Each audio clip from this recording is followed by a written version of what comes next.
The galaxy believed humanity was hiding a secret. They were right. But the truth was far worse than anyone could have guessed. 600 years before humans built their first ship that could travel faster than light, a young astronomer named Wei Chen made a discovery that would change everything. She was working at a small observatory on the dark side of Earth's moon, studying distant galaxies through the most powerful telescope ever built. Night after night, she mapped the edges of the observable universe, recording the positions of billions of stars. Then she found the anomaly. At first, she thought her equipment was broken. A section of space that had contained thousands of galaxies the previous week was now empty. Not dark, not hidden. Empty. The stars had simply disappeared, as if someone had switched off a light. Wei Chun reported her findings to her supervisors. They told her to check her instruments. She did. Everything was working perfectly. She checked again the next week. More galaxies had vanished. It took humanity 50 years to confirm what Wei Chun had discovered. Something was moving through the universe, something vast beyond imagination. It traveled in a wave of perfect darkness, swallowing everything in its path. Stars did not explode when it touched them. Planets did not burn. They simply stopped existing, leaving nothing behind. No light, no heat, no debris, just emptiness. The scientists named it the Veil. For the next 2 centuries, humanity watched the Veil with growing horror. Their instruments became more powerful. Their observations became more precise, and their calculations became more terrifying. The Veil was not moving randomly. It was expanding inward, toward the center of the universe, consuming galaxy after galaxy with unstoppable patience. By the time humanity achieved faster-than-light travel in 2847, their astronomers knew exactly when the Veil would reach the Milky Way. They had calculated the date down to the decade. Every civilization in the galaxy, every species in the Concorde, every living thing that looked up at the stars, had approximately 1,200 years left to exist. The leaders of humanity gathered in secret to decide what to do with this knowledge. Some wanted to warn the galaxy immediately. They argued that every species had the right to know about their coming extinction. Others disagreed. They pointed to history, to the wars and chaos that had erupted when human nations faced smaller disasters. What would happen when trillions of beings learned that nothing they did would matter? That their children's children's children would be the last generation? The debate lasted for months. In the end, humanity chose silence. They would not warn the galaxy, because warning would accomplish nothing. The Concorde would dissolve into panic. Species would turn on each other, fighting over resources that would be meaningless in 1,000 years. The time remaining would be wasted on fear and destruction. Instead, humanity would work. They created a project so secret that only a handful of people knew its true purpose. They called it the Lighthouse Initiative. Officially, it did not exist. Its funding was hidden across 10,000 fake companies and research programs. Its facilities were built inside dead stars where no one would think to look.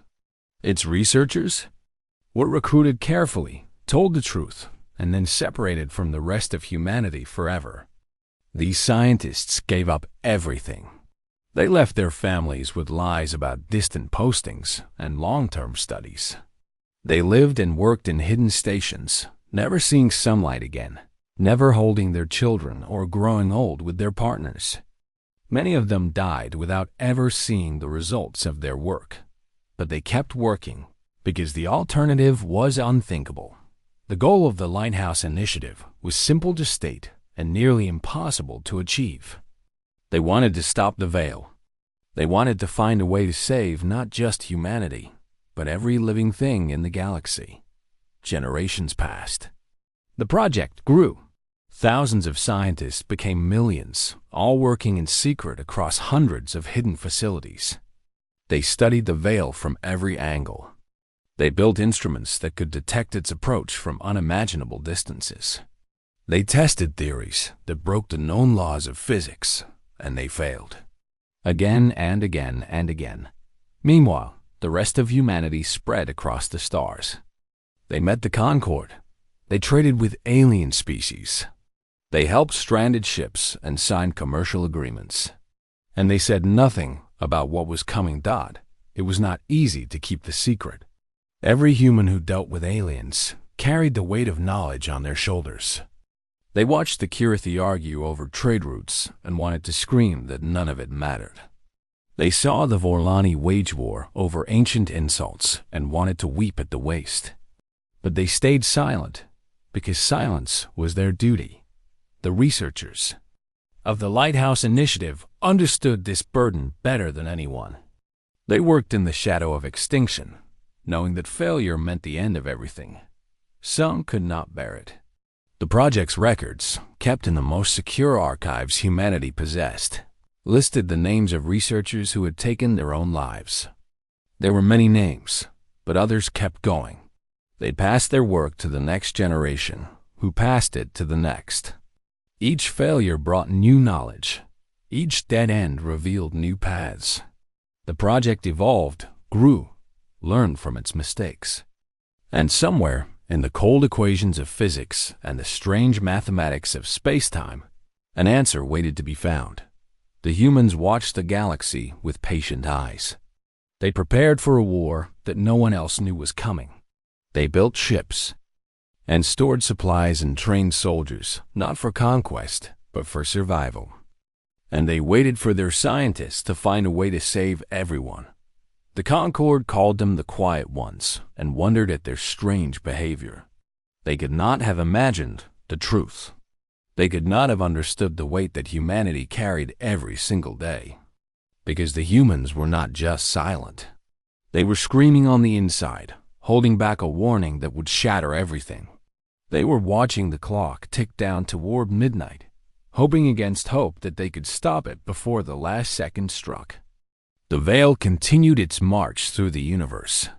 Galaxies fell into darkness. Stars winked out forever. And humanity worked on, alone in their knowledge, desperate to find an answer before it was too late. The Galactic Concorde had watched over the stars for 12,000 years. It was a great alliance of alien civilizations, hundreds of species who had learned to trade, talk, and live together in peace. Every species that discovered how to travel faster than light would announce themselves to the galaxy. They would send greetings. They would ask to join the Concorde. This was how things had always been done. Then humanity arrived. And everything changed. The listening. Stations first detected the strange energy signatures. In the year that humans called 2847, something was moving through space near an ordinary yellow star in a quiet corner of the galaxy. The Concorde sent probes to investigate. What they found surprised them. A new species had built ships that could bend space itself. They were spreading out from their home world, a small blue planet they called Earth. And they were colonizing nearby stars with impressive speed. The Concorde waited for the greeting that always came from new species. They waited for the questions, the requests for help, the desire to join galactic society. Days passed. Then weeks. Then months. The humans said nothing. Ambassador Vather of the Kirathi Dominion was chosen to make first contact. The Kirathi were tall beings with gray skin and 4 arms, known throughout the galaxy for their skill and diplomacy. Vather had welcomed 17 new species into the Concorde during his long career. He was confident that humanity would be no different. His ship entered human space broadcasting messages of friendship in 4,000 different languages. The humans responded quickly. They sent coordinates for safe passage through their territory. They acknowledged that they had received the messages. But when Vather asked about their government, their culture, their plans for the future, the humans gave no answer. They simply wished him a safe journey and ended the communication. Vather tried again and again over the following years. Other ambassadors from other species made their own attempts. The result was always the same. The humans were polite. They were helpful. They answered practical questions about trade and navigation. But they never spoke about themselves, and they never asked to join the Concord. The Council of the Concord discussed the human problem many times. Some thought the new species was simply shy or uncertain. Others believed they were arrogant, thinking themselves too good for galactic society. A few worried that the humans were planning something dangerous, that their silence was the calm before a storm of conquest. But the years passed, and no storm came. Human ships became a common sight along the outer trade routes. They were beautiful vessels, smooth and angular, painted in colors of white and silver. They moved with purpose, but never with aggression. Human traders were known for their honesty. They paid fair prices and delivered what they promised.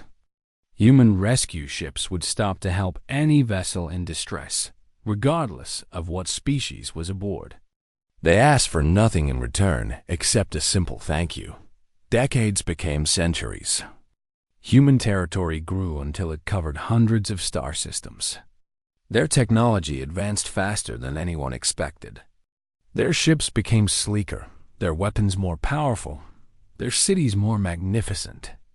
Visitors who were allowed to see human worlds described wonders that made even the oldest civilizations jealous. And still, the humans never spoke on the universal beacon. They never sent representatives to the Concord Council. They never asked for anything from the galactic community. The silence became famous throughout known space. Scholars wrote long papers trying to explain it. Students debated the meaning in universities on 1,000 worlds.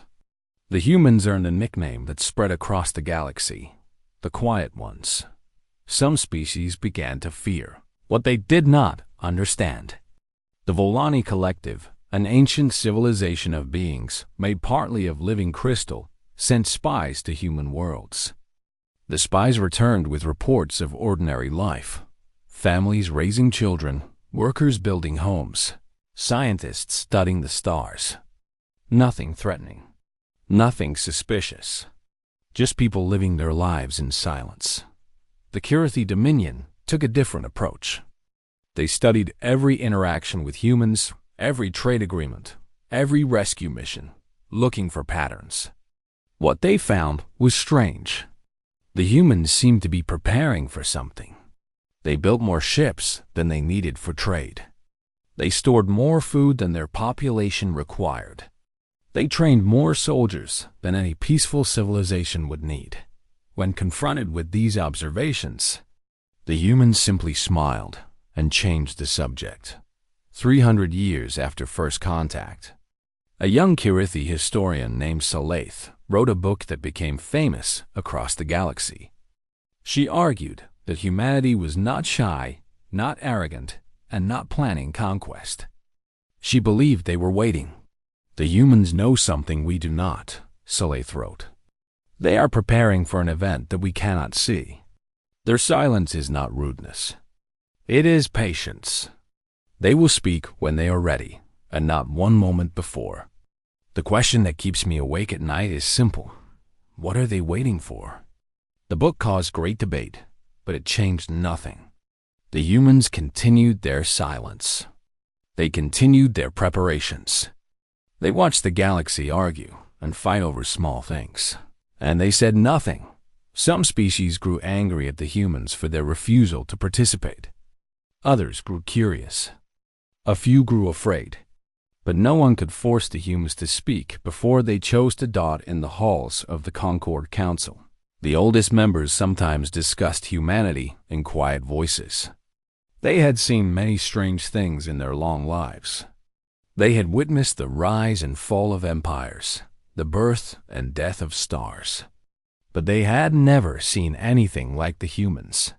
"They are playing a long game," one ancient Verlani once said. "They see something on the horizon that we are blind to." When they finally speak, I suspect the galaxy will never be the same. The others laughed at such dramatic words. Surely no single species could change everything. Surely the silence of one small civilization meant nothing in a galaxy of trillions. They were wrong. The humans were indeed waiting. They were waiting because they carried a secret so heavy that sharing it would break the galaxy apart. They were waiting because they knew that words, once spoken, could never be taken back. They were waiting for the moment when silence would no longer be enough. That moment was coming. And when humanity finally chose to speak, they would say something that would echo through history forever. But for now, they watched. They prepared. And they remained silent. Dr. Yuki Tanaka had known about the end of the universe since she was 17 years old. Her mother had been a lighthouse researcher, and her grandmother before that. When Yuki showed exceptional talent in physics, she was given a choice that was not really a choice at all. She could join the project and spend her life trying to save everyone, or she could return to normal society and pretend she had never learned the truth. She chose to join. 50 years later, she became the 407th director of the Lighthouse Initiative. The weight of that position was heavier than anyone could imagine. Every morning, Yuki reviewed the latest observations of the Veil. Every evening, she read reports of failed experiments. She had watched her mother die of old age in a hidden station, never having seen Earth again. She had attended the funerals of colleagues who could not bear the burden of knowledge and had chosen to end their suffering early. The records showed 19 previous directors who had taken their own lives. On the darkest nights, Yuki understood why, but she kept working. Because giving up was not an option. The breakthrough came not from physics, but from ancient history. A young researcher named Omar Hassan was studying the archives of a long-dead civilization. The Concorde had cataloged thousands of extinct species over its 12,000 years, and Omar was searching through their remains for any hint about the Veil. Most of what he found was useless. Old poems, religious texts, records of wars that no longer mattered. Then he discovered the architects. They had been a species of immense intelligence, far more advanced than any civilization currently in the Concorde. They had disappeared millions of years ago, leaving behind only scattered ruins and fragments of technology. Most scholars assumed they had destroyed themselves in some ancient war. Omar found evidence that told a different story, hidden inside a neutron star, encoded in patterns of radiation that had waited millions of years to be decoded. The architects had left a message. It was short. It was terrifying. And it changed everything. The Veil is not a force. It is a question. Answer correctly, and it passes. Answer wrongly, and it consumes. We answered wrongly. Perhaps you will not. Yuki read the message 1,000 times. She gathered her best scientists and demanded explanations. What did it mean that the Veil was a question? How could darkness ask anything?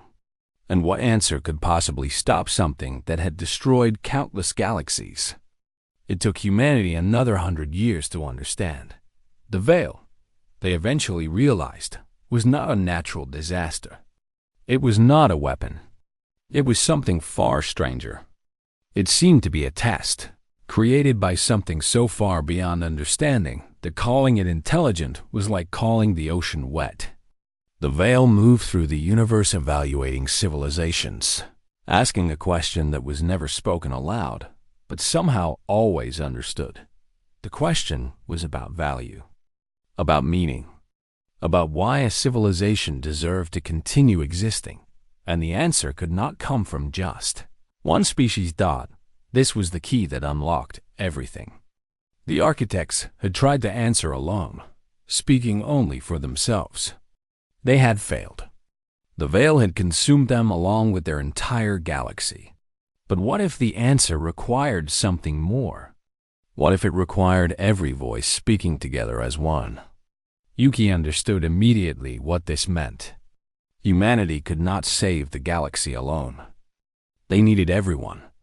They needed the Kirathi and the Volani, and the hundreds of other species in the Concord. They needed the civilizations that had never joined galactic society. They needed every thinking being who looked up at the stars and wondered about their place in the universe. They needed unity on a scale that had never existed before, and that meant the silence had to end. For the first time in 300 years, humanity began to prepare for something other than secret research. They designed a device called the Chorus, a machine of incredible complexity that could link billions of minds together across the vast distances of space. They built construction facilities that could produce the components on a massive scale.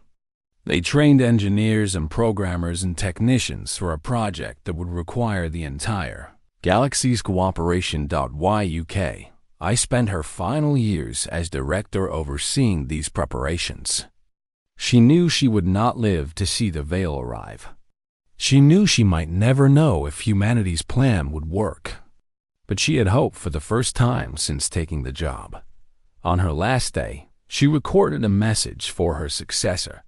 "We have carried this burden alone for so long," she said, her voice tired but determined. "Soon we will share it with everyone. Some will hate us for our silence. Some will thank us. Most will simply be afraid. But fear is better than ignorance, and action is better than despair. We have given the galaxy a chance. Now we must trust them to take it." She died 3 months later, peacefully, in her sleep. Her successor, a brilliant young physicist named James Okonkwo, inherited the project at its most critical moment. The veil was now close enough that their most powerful instruments could detect its edge. They had less than 2 centuries remaining. It was time to speak. James reviewed everything one final time. The evidence, the message from the architects, the plans for the chorus, the calculations showing exactly when the veil would arrive. Then he authorized the transmission that would shatter 300 years of silence. The message was sent on every frequency, in every language, to every corner of the galaxy. It was not polite. It was not gentle. It was a summons, a demand, a cry for help dressed up as a command. Humanity was finally ready to speak. The question now was whether the galaxy was ready to listen. The message arrived everywhere at once. On Kirathi homeworld, it interrupted a heated debate in their parliament. On Volani crystal ships drifting through deep space, it echoed through corridors that had heard only silence for years. On thousands of worlds across hundreds of species, beings stopped what they were doing and listened to words they had waited centuries to hear. This is humanity. We have been silent because we were not ready to speak. We are ready now. In 93 years, everything you know will face annihilation. We have a plan to stop it. If you want your children to exist, come to the coordinates we are transmitting. Come now. For a long moment, the galaxy was silent. Then everything exploded. The Karathi Dominion accused humanity of lying. They said it was a trick, a power grab, an attempt to seize control of galactic society through fear. Their fleets mobilized within hours, demanding that humans prove their claims or face consequences. The Volani Collective was more cautious. They had always suspected that humanity was hiding something. Now, they wanted answers. Their ambassadors sent message after message, asking for evidence, demanding explanations, requesting meetings that humanity refused to hold. 17 species declared war on humanity in the first month. Their leaders stood before their people and proclaimed that they would not be manipulated by fear. They sent warships toward human space with orders to demand the truth at gunpoint. The humans did not fight back. Instead, they broadcast everything. Centuries of observations. Mathematical models showing the veil's approach. A decoded message from the architects. Recordings of galaxies being swallowed by darkness. They held nothing back, sharing secrets that generations had died to protect. Come to the coordinates, they repeated. See for yourselves.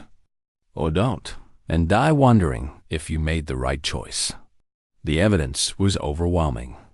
Scientists across the galaxy reviewed the data and found no lies, no manipulation, no tricks. The veil was real. It was coming, and there was no way to outrun it. Some species still refused to believe. Denial was easier than acceptance, but others began to move. The first to arrive at the coordinates were the Tethri, a small species with little power and less pride. They had nothing to lose and everything to gain. Their ships entered human space expecting a trap. What they found changed everything. Humanity had built a construction site of impossible scale. Stations orbited a yellow star in perfect formation, each one producing components for a machine the Tethri could not understand. Thousands of human workers moved between facilities, building and testing and refining. And at the center of it all stood the framework of something vast, something that made the Tethri ships look like insects. Next to a mountain. Human engineers welcomed the Tethri without ceremony. They explained the chorus, the device that would link minds across the galaxy. They explained what needed to be built and how little time remained. Then they handed the Tethri tools and put them to work. More species arrived as the months passed. The evidence was too strong to ignore. Even those who hated humanity could not deny what their own scientists confirmed. The Kirithi came eventually, their pride wounded, but their survival instinct stronger. The Volani sent entire crystal ships to serve as construction platforms. And humanity, for the first time in its galactic existence, began to talk. They talked about everything. They shared technology that they had kept secret for centuries. They explained research that their scientists had died to complete. They admitted mistakes, answered questions, and apologized for the long silence. "We knew you would be angry," a human diplomat told a gathering of Kirithi generals. "We knew you would feel betrayed. But what could we have said? That your wars did not matter? That your empires would be meaningless in 1,000 years? You would have called us liars. You would have attacked us. And we needed that time to prepare." The Kirithi general who heard these words was quiet for a long moment. Then he nodded slowly. "You were probably right," he admitted. "We would have attacked you. We would have wasted centuries fighting instead of building." He paused. "I am still angry, but I understand." This scene repeated itself across the galaxy. Species that had mistrusted each other for millennia found themselves working side by side. Ancient enemies shared meals and stories. A Volani engineer who had never spoken to a non-Volani learned to laugh at human jokes. A Kirithi soldier who had trained to kill aliens learned to call them friends. The construction of the chorus became more than a survival project. It became a symbol of what the galaxy could be when it worked together. Problems that would have taken years to solve were solved in weeks by teams that combined different perspectives and different skills. Technology that one species had developed for war was adapted for building. Knowledge that had been hoarded for centuries was shared freely. Not everyone joined. Some species refused to believe until the very end. Others were too proud to work alongside those they considered enemies. A few simply gave up, choosing to spend their final years in pleasure rather than labor. But enough came. Enough worked. Enough believed. By the 10th year of construction, the chorus was half finished. By the 50th year, it was testing its connections. By the 90th year, it was ready. The final calibrations were completed 3 years before the veil arrived. Engineers from 100 species ran tests that confirmed what they had hoped. The chorus could reach every mind in the galaxy. It could translate thoughts across languages that had no common words. It could unite trillions of beings into a single voice. Now the only question was what that voice would say. No one knew the right answer. The architects had not provided instructions. Humanity's best minds had debated endlessly without agreement. In the end, They decided that perhaps there was no prepared answer to give. The veil asked a question about value and meaning. The only true answer would be one that came from the heart. The galaxy would have to speak for itself. The veil arrived on a day that had no special meaning. There was no dramatic countdown, no final warning. One moment, the stars on the edge of the galaxy were shining normally. The next, they began to disappear.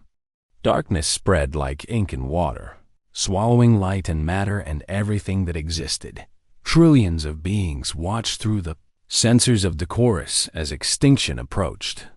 Some prayed to gods they had ignored for years. Others held their children close and whispered words of comfort that they did not believe. Many simply stood in silence, watching the end of everything draw near. The chorus hummed with power as its connections activated across the galaxy. Every mind that had chosen to participate felt the link establish itself, a strange sensation of touching something larger than themselves. They could feel the presence of others, billions upon billions of thoughts brushing against their own. A Karithi soldier on a distant station felt the fear of a Volani, child light years away. A human scientist felt the peace of an ancient Tethri elder, accepting whatever came next. Across every species and every world, minds touched minds in ways that words could never achieve. And then the veil asked its question. It was not sound. It was not light. It was a feeling that washed through every connected mind simultaneously, a sense of being seen and evaluated and weighed. The question had no words, but everyone understood it perfectly. It asked what they were. It asked what they meant. It asked why the galaxy deserved to continue. For an eternal moment, no one answered. The weight of the question was too heavy. How could anyone speak for trillions? How could any words capture the value of everything that existed? Then something happened that no one had planned. Through the connections of the chorus, memories began to flow. Not grand memories of conquest or achievement. Small memories. A Kirithi father teaching his daughter to walk. A human nurse holding the hand of a dying patient through the night. A Volani artist spending years on a sculpture that only 3 people would ever see. The memories multiplied. A soldier who had spared an enemy. A stranger who had shared food with someone hungry. A child who had comforted a friend. Billions of small moments of connection and kindness, flowing through the chorus like water finding its path to the sea. And with the memories came a feeling. It was not pride or defiance or desperation. It was simply recognition. Every mind in the galaxy felt what every other mind felt. They saw themselves through alien eyes and discovered that the differences they had fought over were small compared to what they shared. They all wanted to live. They all wanted their children to grow up.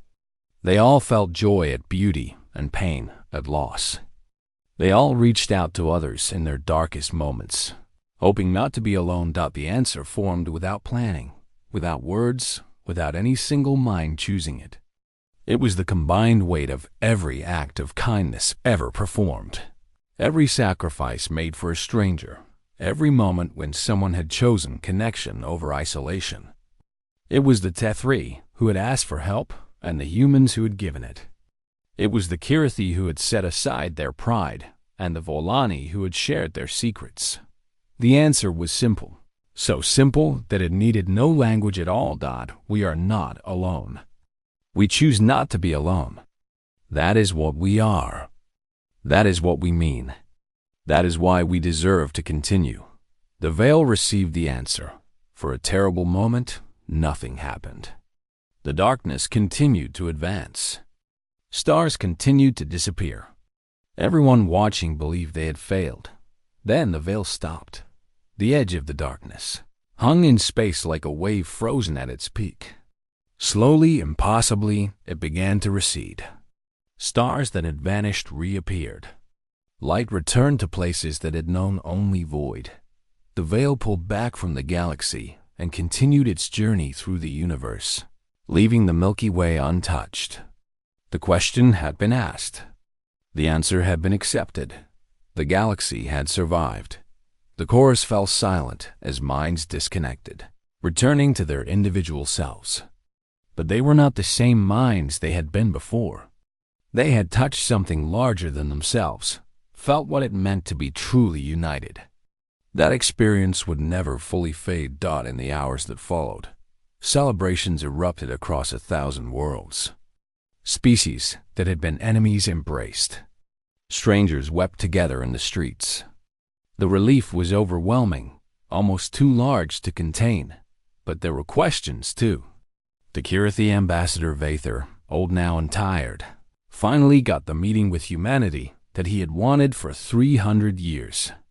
He sat across from a human diplomat named Sarah Chun, whose grandmother had been one of the original lighthouse researchers, and asked what everyone wanted to know.